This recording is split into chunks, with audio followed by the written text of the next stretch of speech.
কয়জন ভর্তি হয় দিনে? স্যার 15 থেকে 20 জন, মাঝে মাঝে 22-23 জন এরকম হয়েছে বেড খালি থাকা সাপেক্ষে।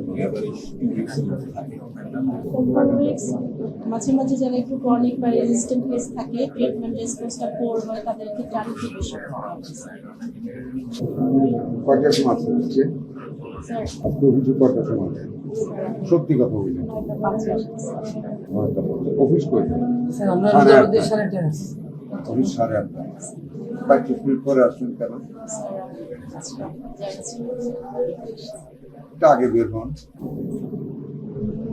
দেখেন আপনারা কিন্তু সমাজে খুব সম্মানীয় আসবেন, আমাদেরকে অনেক বেশি। স্যার সরি স্যার আজকে কারণ আপনাদের সার্ভিসটা আমাদের জীবন রক্ষা করে। প্রতিটা মিনিট তো পাঞ্চুয়াল হয় আমাদের দায়িত্ব। আমাদের প্রধানমন্ত্রী কিন্তু 15টা উঠছে, তাই আমরাও যাইতে ভাটতে চাই। আপনারা যদি 35 মিনিট পরে আসেন, 35 মিনিট তো লং কিউ, জাম হয়ে যায়, রুগীর অসন্তুষ্ট হয়। আর কইরেন না এটা, গড সেক আর কইরেন না। পরবর্তীতে যদি আমরা পাই, উইল গো ফর সেক। ঠিক আছে।